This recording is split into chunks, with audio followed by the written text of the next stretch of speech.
Thank you, Jesus. Thank you, Jesus. Thank you, Jesus. Thank you, Jesus. Thank you, Jesus. Thank you. Hallelujah. Hallelujah, Jesus. Hallelujah. प्रभु धन्यवाद हो, धन्यवाद हो प्रभु, धन्यवाद हो प्रभु जी। Hallelujah, प्रभु धन्यवाद हो। थैंक यू जी, thank you Jesus Lord, thank you Jesus Lord, thank you Jesus Lord, thank you, thank you Jesus, thank you Jesus, thank you Lord, thank you Lord, thank you Jesus, thank you Jesus.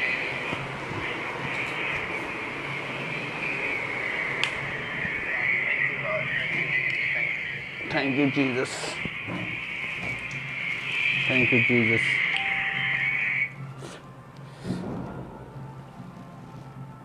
Thank you, Jesus. Thank you, hallelujah. Thank you, Jesus. Hallelujah. Hallelujah.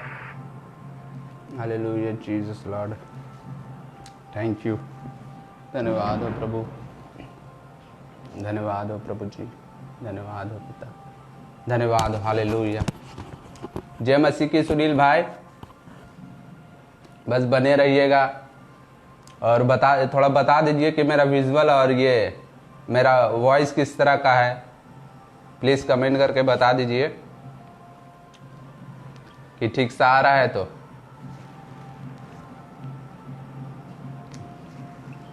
तो आप सबों को जय मसीह की। मैं फिर से एक बार मसीह मंथन वेस्ट बंगाल बर्धमान के पेज से मैं आपके पास परमेश्वर के वचन को लेकर फिर से आया हूं। और मेरा जो आज का ये था सब्जेक्ट कि यहोवा 7 वस्तु से घृणित करता है, तो मैं आज इस विषय पे प्रचार करने वाला हूं। तो मैं प्रभु मैं प्रभु के लिए मैं श्रेय करता हूं कि प्रभु का धन्यवाद, क्योंकि हमारे यहाँ पर इतना बारिश हुआ। मैंने तो सोचा था कि यार टाइमिंग या सारा चीज़ ये हो जाएगा, लेकिन प्रभु का धन्यवाद कि हर एक चीज़ को सब सटीक प्रभु ने ठीक बारिश को रोका और सारे चीज़ को किया। क्योंकि यहाँ पे वेदर का आज बहुत इतना बारिश हुआ, कुछ कहने का नहीं। ऊपर प्लस बिजलियाँ इतना गरजती रही कि पता नहीं चल रहा था कि लाइट रहेगी कि नहीं, कहीं करंट ऑफ ना हो जाए। फिर भी मैंने प्रभु से प्रेयर किया कि प्रभु आज का जो प्रचार है कि हवा 7 वर्षों से घृणित करता है, तो उस विषय में मैं आप सबके कन परमेश्वर का वचन को लेकर आया हूँ। तो प्लीज़ आप लोग बने रहिए। और जय मसीह की। Bunty Masih, praise the lord brother, please बने रहिएगा। और ज़रूर अंतिम जब तक मैं प्रचार जब तक नहीं शेष होता, मैं जल्दी शेष करना चाहता हूँ, लेकिन मैं देखता हूँ कि पवित्र आत्मा का क्या मर्जी है।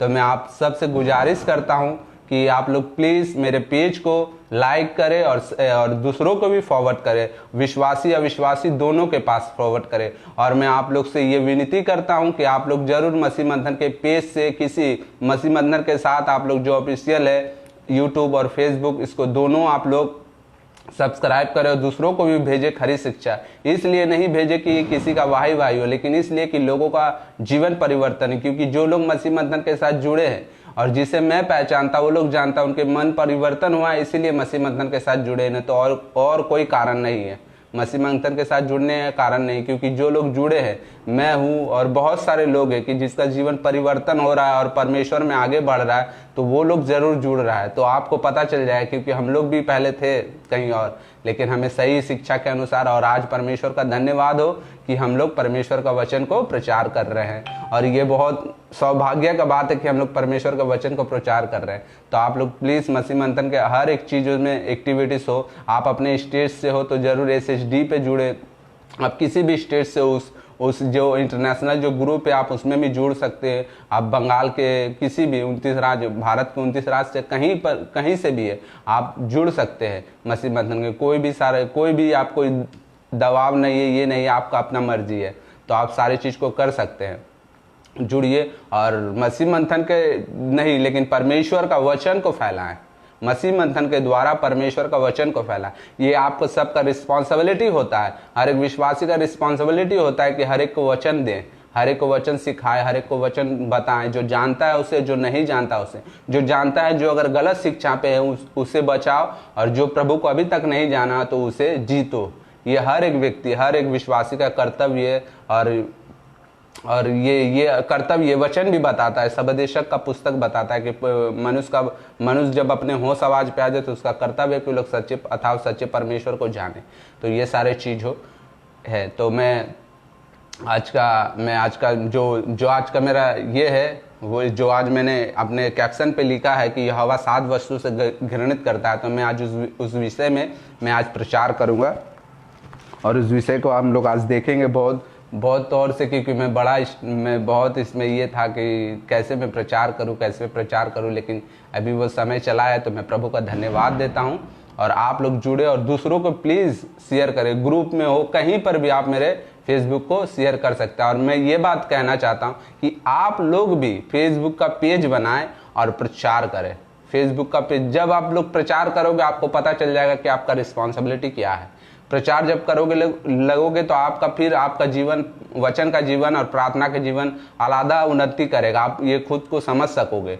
और जब तक आप प्रचार नहीं करोगे ना, आपको नहीं पता चलेगा कि नहीं तो लगेगा कि हम लोग क्या, लेकिन खुद का जब पेज बनाओगे, प्रचार करोगे, तब लगेगा कि नहीं प्रभु का वचन मुझे शेयर करना है, नहीं प्रभु का वचन। तो आप बिजी हो जाओगे। तो जब बिजी होगे तो आपका आत्मिक जीवन बढ़ता जाएगा, आपका आत्मिक जीवन उन्नति पाता जाएगा।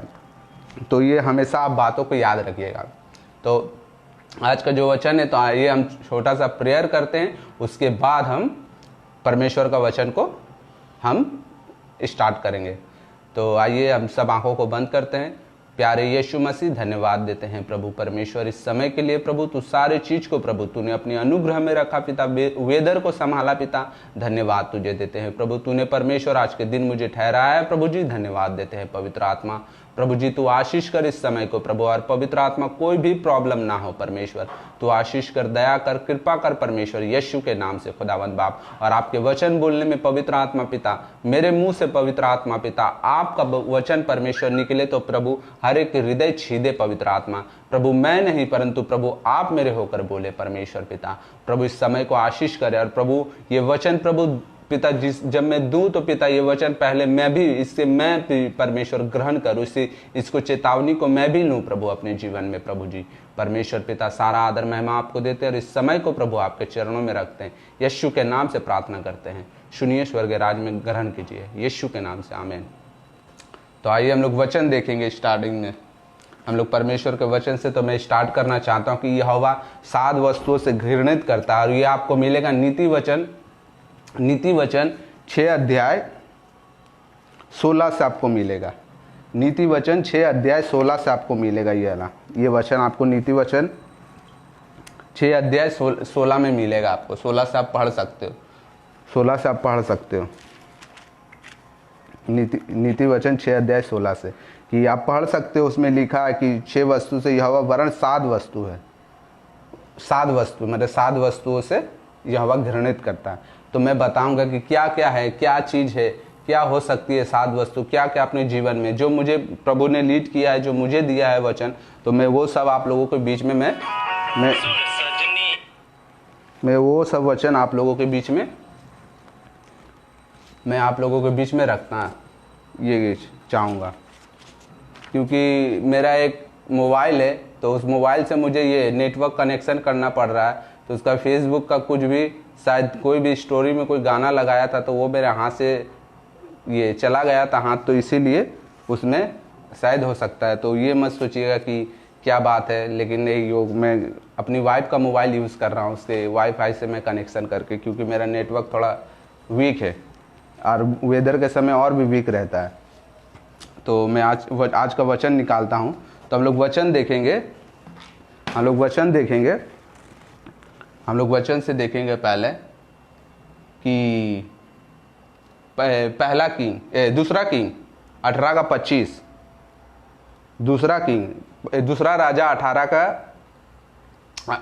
का 25, दूसरा राजा 18 का 25 देखेंगे हम लोग।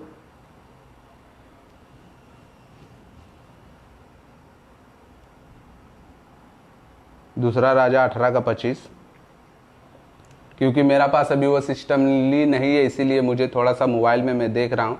लेकिन आने वाले समय में मैं प्रभु का अनुग्रह के मैं सारे चीज़ को, टेक्नोलॉजी को मैं अपने सारे चीज़ को सही करूँगा। तो दूसरा राजा 18 का 25, तो हम लोग देखते हैं क्या है।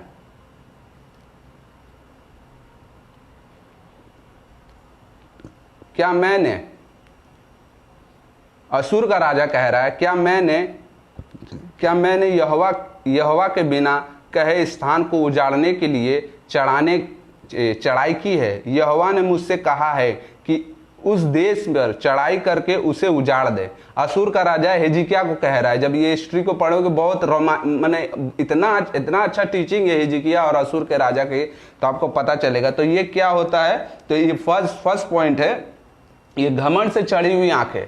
असुर का राजा सारे चीज को, सब जगह जीत लिया था, ये सारे चीज को जीतता आया था, लेकिन इसे पता नहीं था कि अंतिम में इसे परमेश्वर से सामना करना पड़ेगा। ये हर एक जो लोग मूर्ति पूजक में थे, अपने अपने देवी देवता को मान रहे थे, असुर का राजा सबको खत्म करते हुए सबका देश, सारा चीज, हर एक चीज का सूद लिया करता था, हर एक चीज का, वो हर एक चीज जो भी हो सबका देश को लूट लेता था, मार लेता था, और उसको वहां का जितना भी सामग्री होता था असुर का राजा ले जा। और असुर का राजा का हिम्मत अबर देखो कि ये सारे बातों को बोल रहा है वो। उसके बाद लिखा हुआ इस तरह, फिर 32 देखेंगे हम लोग, फिर 32 देखेंगे। तो ये फिर 32 देखेंगे, 18 का 32 देखेंगे। 18 का 32 में फिर हिजकिय्याह 18 का 32 में लिखा है, तब मैंने आकर तुमको ऐसे देश में ले जाऊंगा जो तुम्हारे सामने और दाख मधु 18 का 32 देखेंगे हम लोग।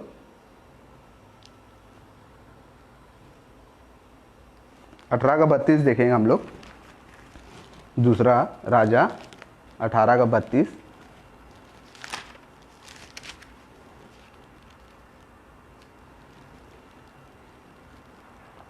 हाँ, दूसरा राजा 18 का 32 से हम पढ़ेंगे यहाँ से। हम 32 का हम ए पार्ट से पढ़ेंगे, 32 का ए पार्ट से। तब हिजकिय्याह यह कहकर तुमको बहकाए कि यहोवा हमको बचाए, तब उससे ना सुनना। मतलब हिजकिय्याह को कह रहा है कि हिजकिय्याह अगर आपको कहे कि बचाएगा यहोवा परमेश्वर, अगर आपको बचाएगा तो आप उसका मत सुनना, क्योंकि वो झूठ बोल रहा है। देखो अब ऐसा ये असुर का राजा कितना घमंड, उसकी आंखों पे घमंड चढ़ चुका है, वो सबको जीत लिया। उसे लग रहा है कि अब मैं सारे चीज को जीत लिया, अब मेरा उसके आंखों पे, इसीलिए पहला लिखा है कि घमंड से चढ़े हुए आंखें। तो मैं ए पार्ट से मैं देख रहा हूं, तो इसमें लिखे है कि हिजकिय्याह यह कहकर तुमको बहकाए कि यहोवा हमको बचाए, तब उसकी ना सुनना।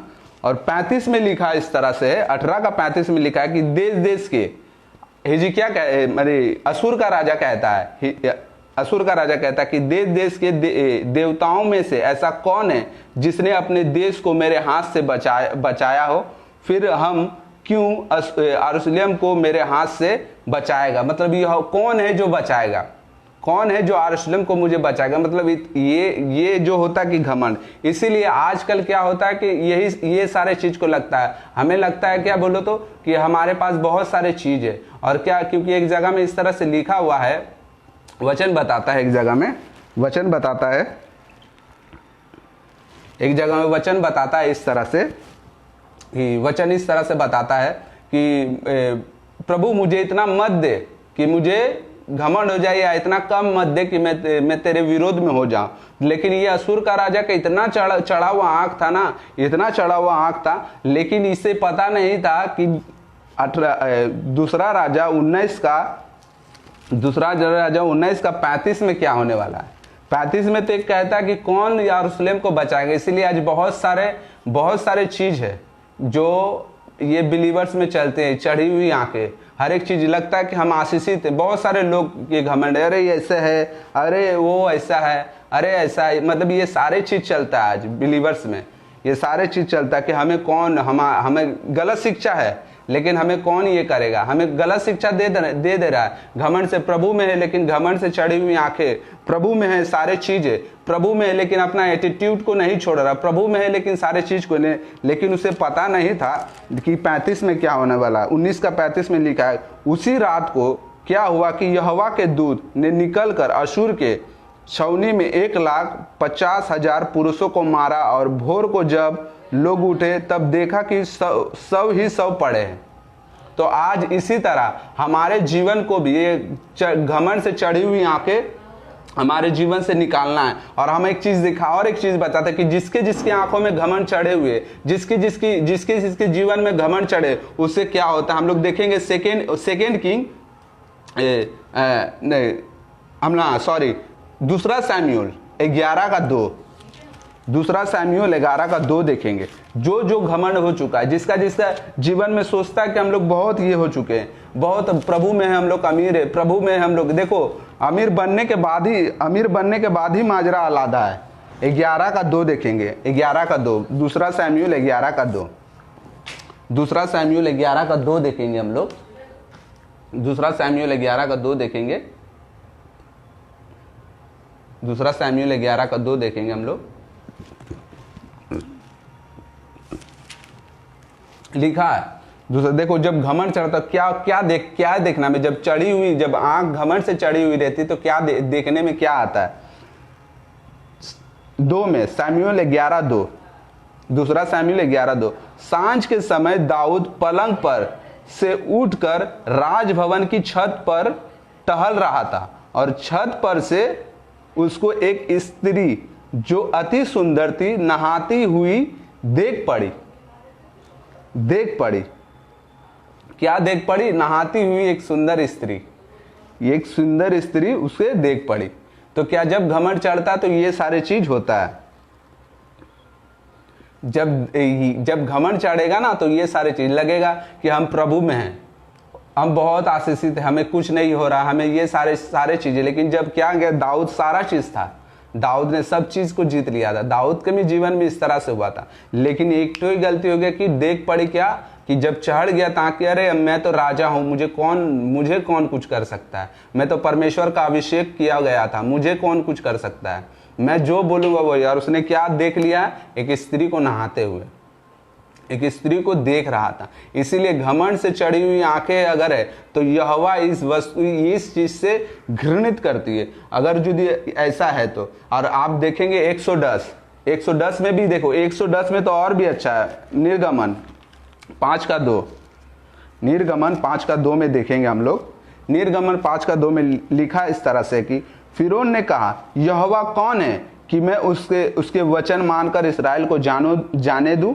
मैं यहोवा को नहीं मानता, मैं इज़राइल को नहीं जाने दूंगा। तो क्या था, क्योंकि फिरौन इतना बड़ा राजा था, इतना सारे चीज था कि उसके पास कोई किसी चीज का कमी नहीं था। फिरौन राजा के पास किसी चीज का कमी नहीं था, उसमें इतना घमंड आ गया था। तो उसने क्या बोला कि वो कौन है, परमेश्वर को बोलता है कि वो कौन है, मैं उसके वचन को क्यों मानूंगा, मैं इजरायलियों को क्यों जाने दूंगा। लेकिन जब ये चीज आप समझ सक रहे हो क्या, जब कोई राजा बनने लग रहा, राजा मतलब क्या, लगता है प्रभु में है, लगता है कि हम बहुत ये प्रभु में हम बड़ा ये बढ़ रहे हैं प्रभु, लेकिन आप बढ़ नहीं रहे हो, आपकी आंखों में घमंड चढ़ा हो। अगर घमंड चढ़ा है तो प्लीज इसे घमंड को निकालो। नहीं तो आपको पता है कि असुर के राजाओं के साथ क्या, और उसके आंखों में भी घमंड चढ़ा हुआ था। उसने जो यहोवा को चैलेंज किया। लेकिन मेरा कहने का मतलब प्रभु में है और हम लोग घमंड चढ़ाएंगे, क्यों चढ़ाएंगे? प्रभु का वचन ये हमें नहीं सिखाता। लेकिन अगर यदि घृणित करता, मेरा आज विषय है कि घृणित करता, अगर आप प्रभु में हो और आपकी चढ़ी हुई आंखें, आपके घमंड से चढ़ी हुई आंखें, तो इस आंख को नर्म करो, इस आंख को नर्म करो। और हम लोग वचन भी देख सकते हैं, नीति वचन 22:6, नीति वचन 22:6 देखते हैं हम लोग। नीति वचन 22:6, नीति वचन 22:6 देखेंगे।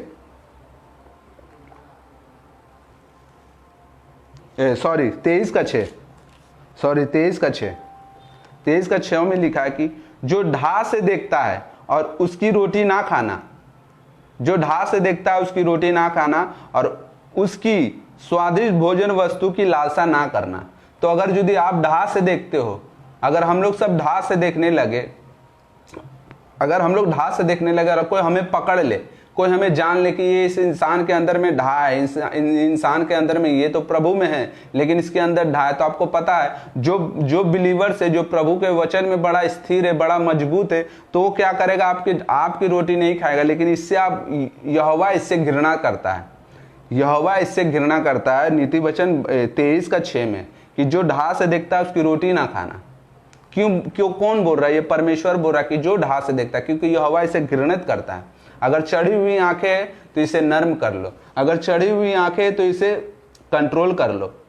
देखिए और वचन ये भी बताता है 6:22 में, मत्ती 6:22 में लिखा हुआ है इस तरह से, मत्ती 6:22 में लिखा हुआ है, आप लोग भी देख सकते हो खोलकर, आप लोग भी खोलकर देख सकते हो मत्ती 6:22 में कि शरीर का दिया आंख है, इसीलिए यदि तेरी आंख निर्मल हो तो तेरा शरीर निर्मल है, परंतु यदि तेरी आंख बुरा हो तो तेरा सारा शरीर अंधियारा है। इस कारण वो उजियाला जो तुझमें है यदि अंधियारा हो तो कितना बड़ा होगा, तो कितना बड़ा होगा। तो सोचिए अगर हमारे चढ़ी हुई आंख है, अगर घमंड से चढ़ी हुई अगर आंख है तो क्या होगा, हम लोग अभी भी अंधकार में हैं, हम लोग उजियाला का तो दावा करते हैं लेकिन हम लोग किस में है, अभी भी अंधकार में है। तो हमारा क्या करना चाहिए कि हमें जिससे यहोवा घृणा कर रहा है, तो ये हमें क्या, वचन को हमें पढ़ना चाहिए, वचन को जानना चाहिए। हमेशा हम लोगों को क्या करना चाहिए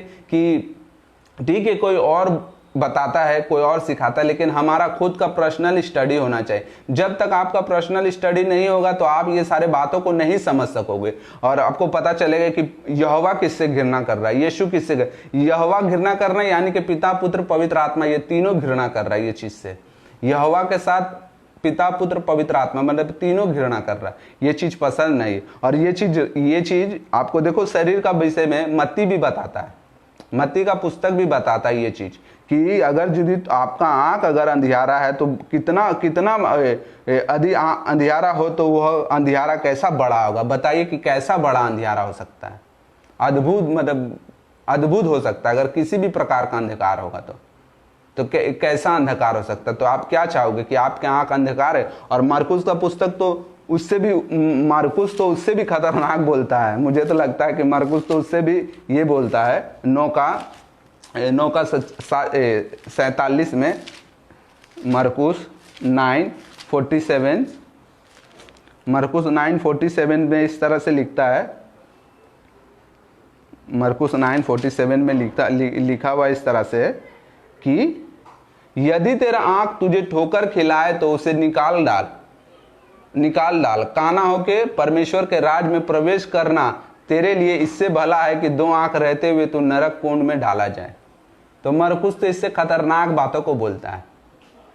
तो क्या ये चीज कर सकते हैं? तो हमें क्या करना चाहिए? आज अपने आंखों को हमें नर्म करना चाहिए। आज जो अगर हमारे लिए, तो हमें किसके कन जाकर कहना चाहिए? परमेश्वर के कन, किसी व्यक्ति के कन नहीं, किसी पास्टर के पास नहीं, लेकिन परमेश्वर कन। अगर आपको लगता है, क्योंकि हर एक फीलिंग, हर एक बात आप समझ सकते हो कि आपके जीवन में सच में बुरा स्वभाव है कि नहीं। आपके जीवन में सब लोग जज नहीं कर सकता। लोग अगर आपको बोल दे कि आप बुरा हो तो जरूरी नहीं कि आप बुरा हो। लोग अगर यदि आपको बोल दे कि आप अच्छा हो तो जरूरी नहीं कि आप अच्छा हो। ऐसा कुछ भी नहीं है, ऐसा कुछ भी नहीं है। लेकिन अगर आप जानते हो, तो इसीलिए अपने आंखों को, जो चढ़ी हुई आंखें घमंड से, अगर घमंड से चढ़ी है तो इससे ये घमंड को निकालो और अपने आंख को नर्म करो, अपने आंख को नर्म करो। और रोमियो का 3:18 इस तरह से बोलता है, रोमियो का 3:18 इस तरह से बोलता है कि रोमियो 3:18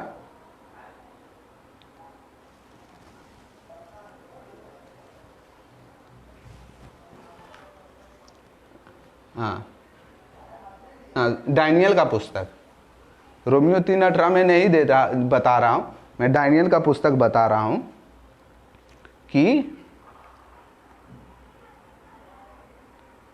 मैं डानियल का पुस्तक आपको बताऊंगा 4:27 हम लोग देखते हैं। डानियल का पुस्तक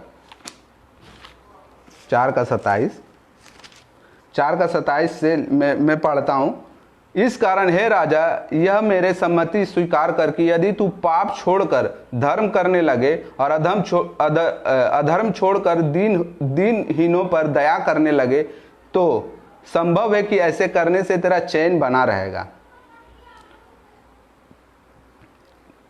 31 में इस तरह से लिखा हुआ है, 31 में 4 दानिएल का पुस्तक 4:31 में लिखा हुआ है कि यह वचन राजा ने मुंह से 30 से पढ़ते हैं। क्या नबूकदनेस्सर बोल रहा है, क्या ये बड़ा बाबुल नहीं कि जिससे मैं ही ने अपने बल और सामर्थ्य से राजनिवास होने और अपने प्रताप से बड़ी के लिए बसाया है। यह वचन राजा के मुंह से निकलने ना पाए कि आकाशवाणी हुआ। और नबूकदनेस्सर का उसके बाद आपको पता है ये सारे चीज की नबूकदनेस्सर के साथ क्या हुआ।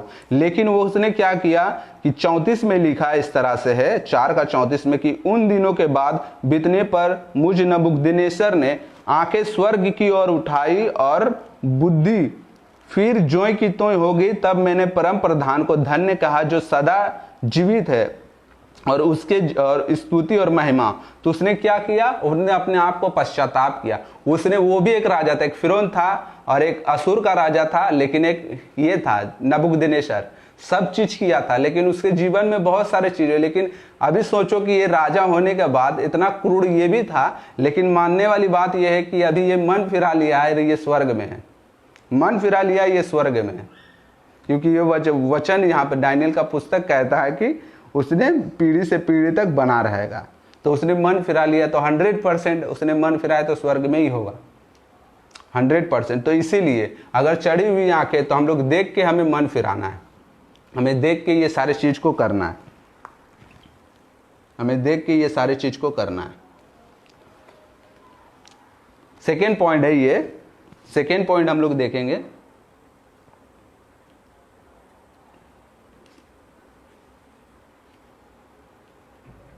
सेकेंड पॉइंट देखेंगे हम लोग, सेकेंड पॉइंट देखेंगे लाई माने झूठ, झूठ वाली जीव, जो झूठ से बोलता है, जो जीव झूठ बोलता है। तो हम लोग पहला हम लोग वचन देखेंगे भजन संहिता 5:9, भजन संहिता 5:9 सेकेंड पॉइंट है ये वाला, सेकेंड पॉइंट देखेंगे 5:9। क्योंकि उसके मुंह में कोई सच्चाई नहीं, उसके मन में नीरी दुष्टता और उसका गला खुली हुई कब्र है। वे अपने जीभ से चिकनी चुपड़ी बातें कहता है। तो क्या ये चिकनी चुपड़ी बातें कौन सा है? ये झूठ वाली बातें है, ये बहुत बेकार वाली बात है। अगर आपका तो लाए मतलब वो टंग जो झूठ बोलता है, जो हमेशा हर बातों में झूठ, बहुत सारे चीजों में झूठ। तो ये चीज क्या है, अगर यदि हम लोग सच्चाई में, तो हम लोग क्या करेंगे, हम लोग सच बोलना स्टार्ट करेंगे। अगर हम लोग सच्चाई में, तो हम लोग आहिस्ता आहिस्ता सच बोलना सबके साथ, ये नहीं कि दूसरों के साथ, लेकिन सबके साथ हम लोग सच बोलना। अगर हम लोग सच्चाई में, तो हम लोग सच बोलना हम लोग स्टार्ट कर देंगे, ये हमारा काम है। और वचन इस तरह से बताता है, आपका वचन बताता है रोमियो 3:13, रोमियो 3:13 इस तरह से लिखा हुआ है। रोमियो 3:13 में,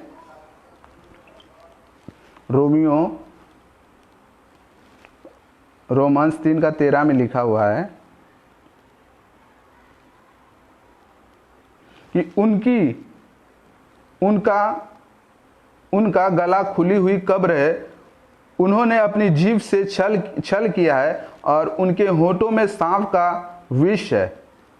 क्या है? सांप का विष। अगर हम झूठ बोलते हैं, अगर यदि झूठ बोलते हैं, बिलीवर्स होकर अगर हम लोग झूठ बोलते हैं, तो हमारे मुंह में क्या होता है? सांप का विष। ये वचन कहता है, ये कोई भी नहीं, ना मैं कह रहा हूं, लेकिन ये वचन जो बता रहा है वो चीज को मैं आपको बता दिया कि इसमें क्या कहा। अगर यदि हम लोग झूठ बोलते हैं तो हमारे मुंह, और झूठ बोलने का अगर एक चलता है ना कहावत कि एक झूठ छिपाने के लिए एक बात को, मैंने अगर एक झूठ छिपाने के लिए तो 1000 झूठ बोलना पड़ता है, और वो झूठ बढ़ते मतलब आदत पड़ जाता है झूठ बोलने का। तो हमारा क्या है, तो ये चीज सच है कि अगर यदि हम एक झूठ बोलते हैं तो हमारा आदत बन जाता है, क्योंकि हम सच्चाई पे नहीं है, इसीलिए हम झूठ बोलते हैं। और झूठ बोलते हैं तो हमारा क्या कारण क्या होता है कि हमारे होठों में सांपों का विष है। अगर हम प्रभु में और हम झूठ बोलते हैं तो ये हमारे ऊपर सच में यहोवा घृणित नहीं करेगा तो क्या करेगा? यहोवा अगर घृणित ना करे तो क्या है? तो आज बहुत सारे लोग, मैं खुद जानता हूं कि प्रभु में रहने के बाद अभी भी झूठ बोलता है। अभी चलो पहले नहीं जानता था, मैं ये भी बोल सकता हूं कि प्रभु को ठीक से नहीं जानता था या तो गलत शिक्षा के लिए पा गया था, लेकिन अभी तो ऐसा हो रहा कि इतना झूठ बोलता है, अभी तो लगता है कि ज्यादा झूठ बोलने लगा है, इतना झूठ, क्योंकि ये सच्चाई पे नहीं है ना, इसीलिए झूठ बोलना स्टार्ट किया। ये नया ट्रेंड चल रहा है अभी झूठ बोलने का, ये सारे चीज को इनका नया अभी ट्रेंड चल रहा है झूठ बोलने का। और हम लोग वचन देखेंगे इफिसियों 4:25, इफिसियन 4:25 देखेंगे हम लोग। इफिसियों 4:25, इफिसियों 4:25 में लिखा हुआ है कि इस कारण झूठ बोलना छोड़कर हर एक अपने पड़ोसी से सच बोले, क्योंकि हम आपस में एक दूसरे का अंग है। आज बहुत सारे चीज झूठ बोला जाता है, बहुत सारे चीज, ये नहीं कि बिलीवर्स चर्च में और पास्टर्स भी ये सारे चीज में, क्योंकि मैं खुद बहुत सारी चीजों को मैं झूठ को सुना हूं। मैंने भी बहुत बार ऐसा था कि बहुत दिन पहले मैं भी झूठ बोलता था। तो ये सारे चीज क्या करता है, लेकिन वचन बताता है कि झूठ बोलना छोड़कर हर एक अपने पड़ोसी से सच बोलना स्टार्ट करे। पड़ोसी यानी कि क्या? जो बिलीवर्स है, जो सच्ची बात है, जो विटनेस है, जो अगर यदि हम लोग झूठ बोलते हैं तो झूठ हम लोग कुछ भी बोल सकते हैं, हम लोग कहीं भी झूठ, और झूठ हमारे स्वभाव में बसा रहेगा। लेकिन झूठ का पिता तो आपको पता है कि झूठ का पिता, वचन बताता है कि झूठ का पिता तो शैतान है, झूठ का पिता तो शैतान है। ये सारी चीजें तो हमें क्या करना चाहिए कि हर एक जन से सच बोलना चाहिए। अगर यदि हम सच नहीं बोलते हैं तो यहोवा हमसे घृणा करता है। अगर हम लोग झूठ बोलते हैं, अभी भी हम लोग झूठ का सहारा लेते हैं, किसी भी चीज में, ऑफिस में हो, घर पे हो, काम पे हो, किसी भी जगह पे अगर हम लोग झूठ बोलते हैं तो हम लोग सत्य पे नहीं है। लेकिन जो भी है रीजन, आपका रीजन है तो रीजन आप बता दो कि मेरा ये रीजन है, ये ठीक है, आपका जरूरत है तो ये बोल दो, लेकिन झूठ बोलना आज से बंद करो, क्योंकि झूठ बोलोगे तो यहोवा घृणा करता है। इंसान का छोड़ो, इंसान से कोई भी ये नहीं है, लेकिन यहोवा घृणा करता है। और वचन बताता है आपका कुलेसियों का 3:9, कुलेशियंस 3:9 इस तरह से बताता है आपका, कुलेशियन 3:9, कुलेसियों 3:9 में लिखा इस तरह से है, कुलेसियों 3:9 में कि एक दूसरे से झूठ मत बोलो, क्योंकि तुमने पुराने मनुष्यों को उसके कामों समेत उतार डाला। आज बहुत सारे लोग झूठ बोल रहा है, तो मैंने क्या, तो लिखा क्या है कि तुमने एक दूसरे से झूठ मत, तुमने पुराने मनुष्यों को उसके कामों को समेत उतार डाला। तो उसके कामों को समेत उतार डाला। तो अगर हम लोग झूठ बोलते हैं, तो हम लोग क्या करते हैं, हम लोग उसके कामों को, हम लोग तो पुराने मनुष्यों को उतार डाला और उसके कामों को। लेकिन अगर हम लोग झूठ बोलते हैं तो हम लोग पुराने चीजों को भी धरे हुए और हम लोग नहीं उतारे, क्योंकि हमारे स्वभाव में, अगर यदि हम लोग झूठ बोलते हैं तो हमारे स्वभाव ही में झूठ है, तो हमें क्या करना चाहिए कि पुराने मनुष्यों को उतार दो और उतार डालो और उसके कामों समेत उतार डालो, पुराने मनुष्यों को उसके कामों समेत उतार। तो जो भी चीज था, सबसे बड़ी बात है कि पश्चाताप। आप आओ, कुछ भी किए थे, आप पहले कुछ भी किए थे, प्रभु को ना जाने थे, हो सकता है बहुत सारे लोग प्रभु को जानने के बाद भी ऐसे, तो इससे कोई बात नहीं, लेकिन पश्चाताप सबसे इंपॉर्टेंट है। आप पश्चाताप जब भी करोगे, क्योंकि नबूकदनेस्सर किया था, पश्चाताप किया था और उसके जीवन में बहुत बड़ा टर्निंग पॉइंट हुआ। और वो टर्निंग पॉइंट तो आपको पता है कि उसने बिलीव किया कि यहोवा ही परमेश्वर है। तो ये चीजें तो हम लोग क्या उतार डाले। लेकिन अगर हम लोग झूठ बोलते तो यानी कि हम लोग अभी भी नहीं उतारे। हम लोग अगर झूठ बोलते अगर, तो इसीलिए लिखा है कि लाइट टंग, हम लोग मुंह से ही झूठ बोलते हैं। और आपका वचन बताता है इस तरह से वचन बताता है, याकूब का पुस्तक 3:6 में इस तरह से लिखा हुआ है, याकूब का पुस्तक 3:6 में लिखा हुआ है, याकूब का पुस्तक 5:6 में लिखा हुआ इस तरह से, तो मैं पढ़ता हूं। वैसे ही जीभ एक छोटा सा अंग है और बड़े बड़े डींगे मारती है। देखो कैसे थोड़ी सी आग से कितने बड़ा वन में आग लग जाती है। 6 इस तरह से लिखा है कि जीभ भी एक आग है। जीभ हमारे अंगों में अधर्म का लोक है और सारे देह पर कलंक लगाती है। तो क्या अधर्म का क्या है? लोक है। Praise the lord brother. तो अधर्म का क्या है? अधर्म का एक लोक है और सारे देह पर कलंक लगाती। तो क्या झूठ जीभ से जो हम लोग झूठ बोलते हैं ना, तो क्या पूरा देह पे कलंक लगा देती है, पूरा देह पे। तो ये वचन बताता है कि पूरे देह पर कलंक लगाती है और भवचक्र में आग लगा देती है और नरक कुंड की आग से जलाती रहती है। तो अगर हम लोग झूठ बोलते हैं तो ये चीज क्या कहता है? जय मसीह की, प्रेम सुख ब्रदर। तो नरक कुंड में, तो अगर हम लोग झूठ बोलते हैं तो ये चीज होता है, क्या होता है? हम लोग अधर्म में हैं। हम लोग क्या करते हैं? हम लोग किस में? कलंकित में। और हमें क्या किया जाता है? अगर हम लोग अभी भी झूठ का ही जीवन जीते हैं तो आपको पता है, उसमें लिखा है कि लास्ट में पॉइंट में लिखा हुआ है कि नरक कुंड की आग में जलाती रहती है। और वचन नरक कुंड में जलाती रहती है। और अब मेरे पास है और भी वचन है। पहला तीमुथियुस 4:2 में लिखा हुआ है। पहला तीमुथी 4:2।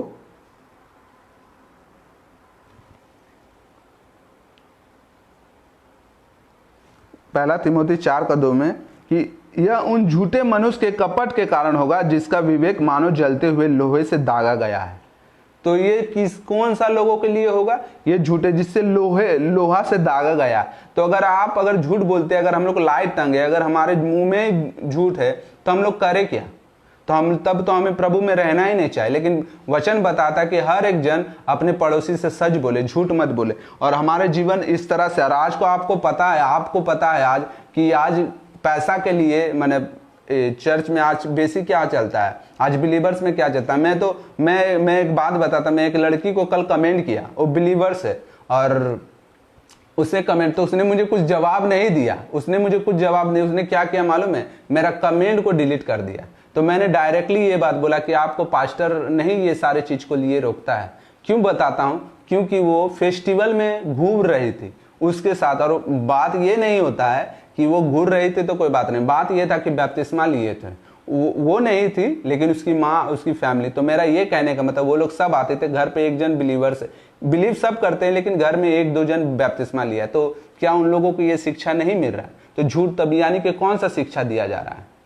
यानी कि कौन सा शिक्षा दिए? तब तो मतलब ये हो चुका है ना कि भाई 10 मार्क्स दे दो और उसके बाद आप ये मौज करो। तो ये शिक्षा दे। लोग हमें कहता कि हम लोग गलत शिक्षा पे जुड़े।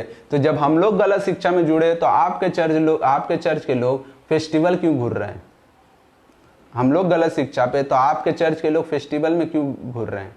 ये चीज को समझना जरूरी है, ये चीज का। और जो लोग ऐसा कर रहे हैं वो तो पता है कि वचन हर एक का न्याय करेगा ना, क्योंकि न्याय आसन में खुला हुआ है। और वचन जकरिया का पुस्तक कहता है, जकरिया का पुस्तक इस तरह से कहता है 8:16।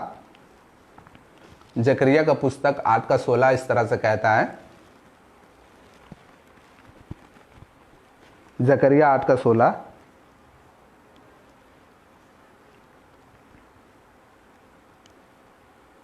जकरिया 8:16।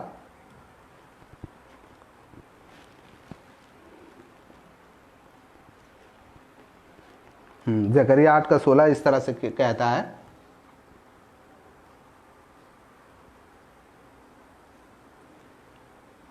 जो काम तुमने करना चाहिए वो ये है कि एक दूसरे के साथ सत्य बोलना और अपनी कचहरी में सच्चाई और मेल मिलाप की नीति का न्याय करना। तो जकरिया का ये पुस्तक बताता है कि आप लोग को क्या करना है कि सच बोलना है, सच बोलना, एक दूसरे से सत्य बोला करना और अपनी कचहरी में सच्चाई, अपनी कचहरी में सच्चाई का मिलाप की नीति का न्याय करना। सच्चाई का मिलाप का नीति। अगर यदि सच्चाई नहीं करते, क्योंकि आपको पता है यहाँ पे था लेकिन मैं नहीं डालता, आप प्रेरितों का काम पढ़िएगा 5:3-8 पढ़िएगा ना, तो आपको पता चलेगा कि झूठ के वजह से उसके हस्बैंड वाइफ जो पैसा हनन्या सफीरा का झूठ का वजह से ये हो चुका था, मृत्यु हो चुका था झूठ का वजह से। तो ये चीज को पता हो कि हमें सच्चाई बोलना है, हमें सत्य बोलना है। हमें सत्य बोलना है। थर्ड पॉइंट ये है ब्लड हैंड। तो हम लोग वचन देखेंगे मरकुस 9:43। मरकुस 9:43। मार्क 9:43। यदि तेरा हाथ तुझे ठोकर खिलाए तो उसे काट डाल, और टुंडा होकर जीवन में प्रवेश करना तेरे लिए इससे भला है कि 2 हाथ रहते हुए नरक के बीच में आग में डाला जाए, जो कभी बुझने की नहीं। तो अगर हमारे 2 हाथ है और हमें क्या ब्लड हैंड, इसीलिए मैं आज का ये ब्लड हैंड मतलब लहू बहाने वाला हाथ। तो अगर यदि ठोकर खिलाता है हाथ, अगर ठोकर खिलाता है तो प्रभु यीशु मसीह कहता है कि निकाल कर फेंक दे। अगर कोई ऐसा चीज करता है तो निकाल के। और प्रोवर्ब्स नीति वचन में इस तरह से लिखा हुआ है 1:16 में, नीति वचन 1:16 में इस तरह से लिखा हुआ है, नीति वचन 1:16, क्योंकि वे बुराई करने को दौड़ते हैं और हत्या करने की फुर्ती करते हैं। तो हत्या करने के लिए फुर्ती करते हैं कौन है ऐसा व्यक्ति? तो अगर हत्या, आज बहुत सारे चीज आप लोग जानते हैं, बहुत सारे चीज को होता है। तो कौन सारे जो लोग प्रभु को नहीं जानते और जो लोग हैंड ब्लड मतलब जो इस तरह से काम करते हैं, तो उससे प्रभु बड़ा नफरत करता है।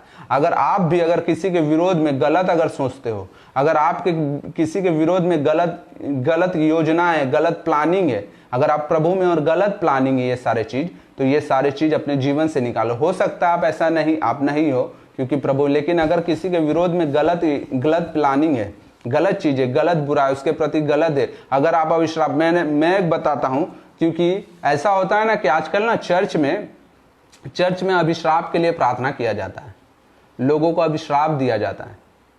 मैं बहुत सारे चर्च को हम लोग जानते हैं कि अभिश्राप, पास्टर लोग अभिश्राप का प्रेयर करता था। तो हम लोग तो देख के आश्चर्य हो गए कि ऐसा भी होता है।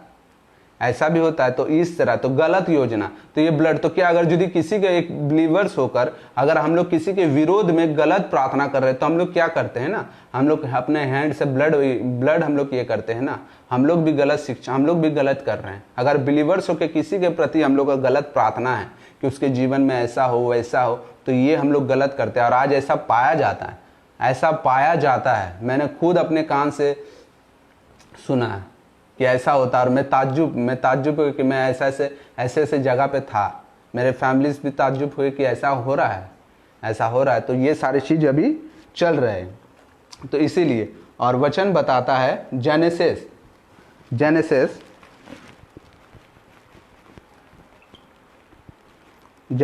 4 का, उत्पत्ति 4 का 7 से 15 देखते हैं हम लोग। 7 देखते हैं हम लोग, जेनेसिस 7।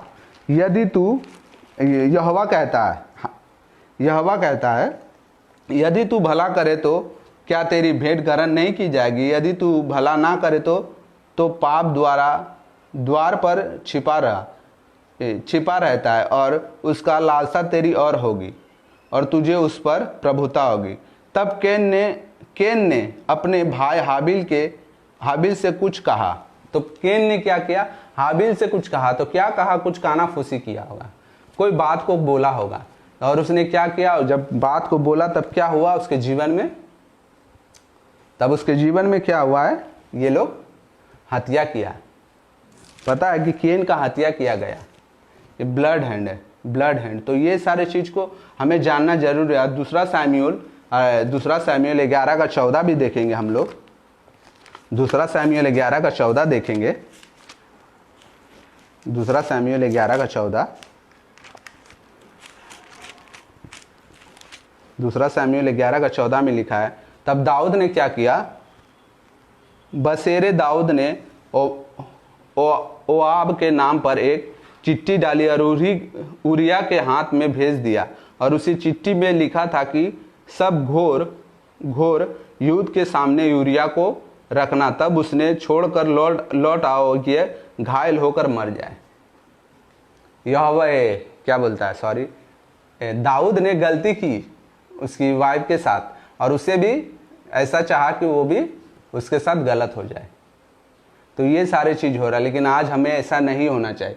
और इसका जो लास्ट वचन है मरकुस, इसका जो ऐसा किया गया, ऐसा हुआ है। तो आपको पता होना चाहिए कि बाइबल ये सारी चीज़ को रिकॉर्ड करती है। और लिखा हुआ है मरकुस का 15 मरकुस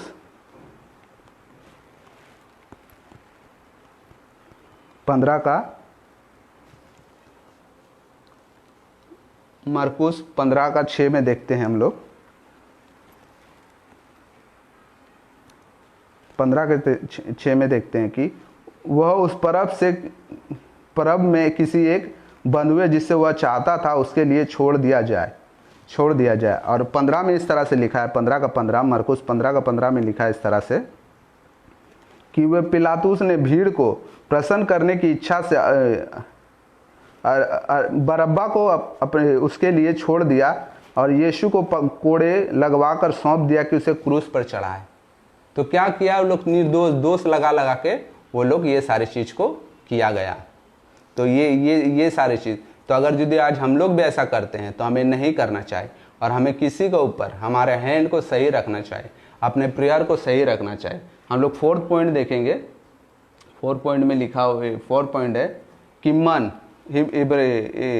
इब्रानी का पुस्तक 3:12 में लिखा हुआ है इस तरह से। इब्रानी 3:12 में लिखा हुआ है, 3:12 में कि हे भाइयों, चौकस रहो कि तुम में से ऐसा कोई बुरा और अविश्वासी मन ना हो जाए जो जीवन और परमेश्वर से दूर हटा ले जाए। तो हमारे आज मन इस तरह से ही रहता है। तो मन को आज हमें क्या करना है, ऐसा कोई मन ना हो जाए जो हम परमेश्वर से दूर हो जाए। कैसा भी आप हो, किसी तरह से भी हो, बीमार में हो, किसी भी चीज़ में हो, लेकिन अपने मन को परमेश्वर की ओर रहने दो, अपने जीवन को परमेश्वर की ओर रहने दो। और वचन भी कहता है इस तरह से, जरमाया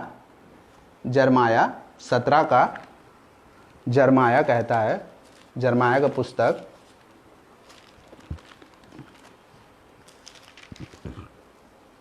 17:9-10, जरमाया 17:9-10 इस तरह से कहता है कि मन तो बहुत वस्तुओं से अधिक धोखा देने वाला होता है। उस पर ध्यान से उस पे अध्यक्ष रोग लगा और उसके भेद को कौन समझ सकता है। मैं यहोवा मन के खोजता हूँ और हृदय को जांचता हूँ, ताकि प्रत्येक जन उसकी चाल चलन उसके अनुसार अर्थात उसके कामों का फल दूँ। तो आज हमारा मन कहाँ पर रहना चाहिए, जिस तरह इब्रानी का पुस्तक कहता है कि कोई भटक ना जाए, तो हमारा मन को होना चाहिए परमेश्वर, क्योंकि ये अगर हमारा मन अगर अगर हमारा मन अगर झूठा है, हेट, अगर यदि हमारा मन में अगर कोई चीज़ कड़वा जड़ पकड़ लेता है, तब और कुछ हम लोग कर भी नहीं सकते। और रोमियो का पुस्तक में आप देख सकते हो, रोमियो का पुस्तक आप देख सकते हो 1:21-22 में, रोमियो का 21-22 में देख सकते हो आप कि इस कारण परमेश्वर ने जो परमेश्वर को ना जानने पर उन्होंने परमेश्वर के योग बढ़ाई और धन्यवाद ना किया, परंतु व्यर्थ विचार करने लगे और यहाँ तक कि उसके निबुद्धि मन अंधियारा हो गया। निबुद्धि मन अंधियारा, अगर 22 में लिखा है कि वे अपने आप को बुद्धिमान जताकर मूर्ख बन गए, बुद्धिमान जताकर मूर्ख बन गए। तो ये अगर यदि हम लोग हमारे मन में ही अगर यदि कुछ उल्टा फुल्टा है, अगर परमेश्वर को हम लोग सही से नहीं, तो हम लोग बुद्धिमान तो है, लेकिन हम लोग क्या करेंगे, हम लोग मूर्ख बन जाएंगे। तो हमारे मन को हमें सही रीति से रखना चाहिए, क्योंकि अगर मन अगर बहुत धोखा दे, अगर किसी बातों में धोखा दे, आज मैं बहुत सारे लोगों को जानता हूं कि जिसका मन धोखा दे दिया है, जो लोग प्रभु से अभी भी दूर हो चुके हैं, अभी भी बहुत लोग दूर हो चुके हैं। वचन इस तरह से ही कहता है कि बहुत लोग दूर हो चुके हैं परमेश्वर से। मैं बहुत सारे लोग, मेरे फैमिली जानते कि हाँ ऐसे लोग बहुत सारे। रोमन का 2:5 भी इस तरह से लिखता है, इस तरह से कहता है रोमियो का 2:5, पर तू अपनी कठोरता और हठीले मन के कारण उसके क्रोध के दिन के लिए, जिससे परमेश्वर सच्चा न्याय प्रकट करता है, अपने लिए क्रोध कमा रहा है। अगर यदि मन हमारा बुरा है तो हम लोग क्रोध कमाते हैं, अगर यदि हमारा मन बुरा है तो हम लोग गलत चीज़ों में और हम लोग क्रोध कमाते हैं। तो प्लीज़ अपने मन को सही करो और मन को अपने, क्योंकि वचन भी क्या है, वचन भी इस तरह से लिखा हुआ है ना कि वो तो होठों से आदर करते, लेकिन उसके मन मेरे से बहुत दूर है। मेरे मन, उसके मन मेरे से बहुत चीज़ में दूर है, और मन बहुत सारी चीज़ों में दूर है। और रोमियो 8:5 इस तरह से कहता है, रोमियो 8:5 इस तरह से कहता है कि क्योंकि शारीरिक व्यक्ति शारीरिक बातों पे मन लगाता है, परंतु आध्यात्मिक व्यक्ति आत्मिक बातों पे मन लगाता है। तो अगर यदि हमें आत्मिक बनना है तो हमें आत्मिक बातों पे मन लगाना है। शारीरिक बातों में, शरीर का बहुत सारी चीज़ बातों में शरीर का बहुत चाहिदा है, वो पता नहीं कि वो पूरा हो सकता है कि नहीं हो सकता है, लेकिन ये सारी चीज़ अभी चलता है। तो हमारे मन को जिस तरह धोखा ना खाए, हमारे मन धोखा नहीं, क्योंकि मन बहुत वस्तुओं से धोखा देने ही होगे, बहुत सारे चीज़ों से धोखा दे देगा। मन हो तो अविश्वासी बना देगा। तो इसी तरह तो अपने मन को संभाल के रखो, क्योंकि टाइम जा रहा है, इसलिए मैं जल्दी मैं कर रहा हूँ, इसलिए मैं जल्दी कर रहा हूँ। और तो अपने मन को, क्योंकि वचन है बहुत सारे, लेकिन मुझे लगता है कि अगर मैं दूंगा तो इसमें करीबन 2 घंटा लग जाएगा, इस कारण से। और सेकेंड है क्विकली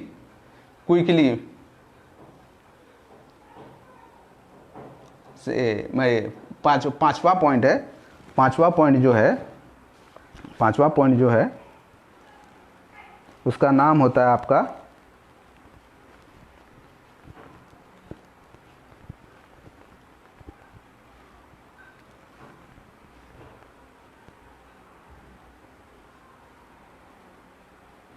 उसका 5वां पॉइंट होता है क्विकली माने पाँव, पैर।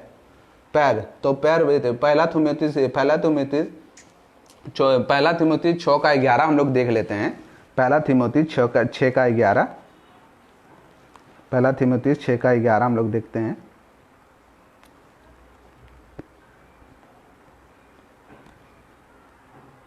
पर हे परमेश्वर के जन, तू इन सब बातों से भाग और धार्मिकता और भक्ति और विश्वास और प्रेम और नम्रता को पीछा कर। तो हमें कौन सारे चीज़ों से भागना है? ये जो पैर जो बहुत सारे चीज़ों में भागता है ना, वो चीज़ों से। आपको पता है कि पैर कौन कौन सारे चीज़ों में भाग सकता है, कौन कौन चीज़ों में भाग सकता है, आपको पता है। लेकिन आप सोचोगे कि हम तो गलत रास्ता पे नहीं जा रहे, लेकिन जो आत्मिक रीति से होता है ना, उसमें आप गलत रीति से जा सकते हो। तो आपको भागना है ये सब सारे चीज़ों से। और कौन सारी चीज़ों से भागना है? आपको कौन सारी चीज़ों से भागना है वो हम लोग देखते हैं। जेनेसिस 39 का 10 से 12।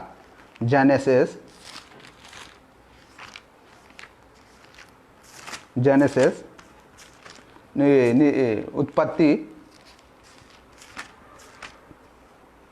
उत्पत्ति में लिखा हुआ 39 का 10 से 12 में कि और ऐसा हुआ कि वो प्रतिदिन यूसुफ से बातें करती रही, और उसने उसके ना मानी कि उसके पास लेटे या उसके संग रहे। एक दिन क्या हुआ कि यूसुफ अपना कामकाज करने लगा और घर में गया, और घर के सेवक में से कोई भी घर के अंदर ना था। तब उस स्त्री ने उससे वस्त्र फाड़कर उससे मेरे साथ सो, पर वो अपना वस्त्र उसके हाथ से छुड़ाकर भागा और बाहर निकल गया। तो क्या किया? इसने भागना स्टार्ट कर दिया। इसने भागना स्टार्ट कर रहा। तो हमें भी भागना चाहिए, हर एक पाप से, हर एक गलत चीज़ों से, हर एक गलत बातों से हमें भागना चाहिए। जिस तरह यूसुफ व्यभिचार से भागा, तो हमें भी भागना चाहिए। जिस तरह यूसुफ हर एक चीज़ों से भागा, उसी तरह हमें भी भागना चाहिए। तो ये सारे चीज़ को हमें जानना चाहिए कि ये सारे चीज़ से हमें भागना चाहिए। और मैं और बस 2 पॉइंट है, यहाँ पे वचन ढेरी है, लेकिन मैं यहाँ पे 2 पॉइंट में बोलकर ही मैं ये सारी चीज़ को मैं ख़त्म करना चाहता हूँ। सेकेंड है 6 पॉइंट है, मैं ये चीज़ें तो हमें भागना चाहिए।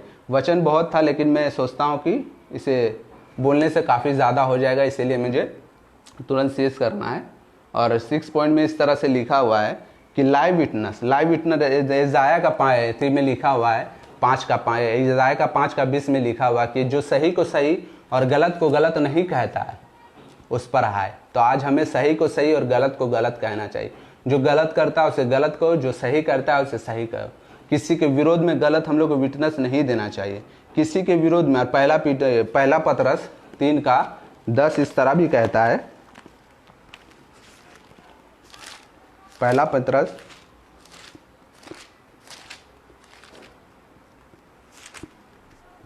पहला पतरस 3:10 इस तरह से कहता है कि क्योंकि जो कोई जीवन की इच्छा रखता है और इच्छा रखता है और अच्छे दिन देखना चाहता है, अपने जीव को बुराई से और अपने होठों को छल की बातें से रोके रहे। तो हमें क्या लाए, हमें विटनेस, गलत किसी के विरोध में गलत साक्षी नहीं देना है। किसी के विरोध में नहीं जानने के बाद हमें कोई विषय को अगर नहीं पता है तो किसी के फड्डे में हमें टांग नहीं लड़ाना है। और ये सारी चीज़ हमारे अपने जीवन में देखना चाहिए। अगर यदि हम लोग ये सारी चीज़ करते हैं तो यहोवा हमसे घृणा करता है। अगर ये सारी चीज़ करते हैं हम तो यहोवा हमसे घृणा करता है। तो हमारा ये चीज़ को मेरा वचन बहुत है लेकिन मैं नहीं दे, क्योंकि मुझे बहुत गर्म लग रहा है और इसीलिए मैं और नहीं दे सक रहा। और लास्ट ये है, लास्ट है, क्योंकि मुझे 7:30 बजे के अंदर शेष करना है। तो इसीलिए वचन बहुत है लेकिन मैं नहीं दे सक रहा हूँ, क्योंकि मेरा थोड़ा सा तबीयत भी सही नहीं रहता है इस कारण से। इसीलिए लास्ट है, लास्ट वचन को मैं बता देता हूँ।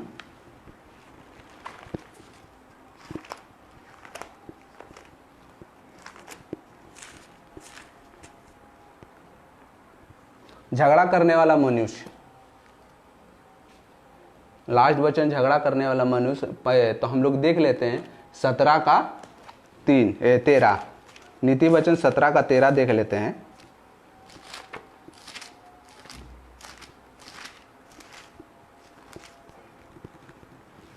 पर जो कोई भलाई के बदले बुराई करे, हाँ 17:9 देख लेते हैं हम लोग। जो दूसरों का अपराध ढांपता है,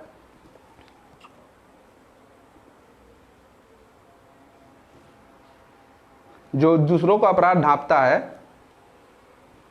वो प्रेम की खोजी करता है, परंतु जो बात की चर्चा बार बार करता है वो परम मित्र में फूट डालता है। तो ऐसे व्यक्ति से दूर रहो जो लोग झगड़ा करते हैं।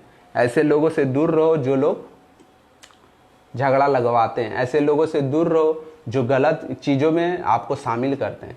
ऐसे संगति से दूर रहो जो गलत चीज़ों में है। वचन मेरे पास बहुत है लेकिन मैं नहीं दे रहा, क्योंकि 7:30 बज चुका है और मुझे इसके अंदर में प्रचार करना था। इसके अंदर ही में मुझे प्रचार करना था। तो इसीलिए तो मैं धन्यवाद देता हूँ ये सारे वचन के लिए प्रभु का। मैं प्रभु का धन्यवाद देता हूँ। एक सेकेंड।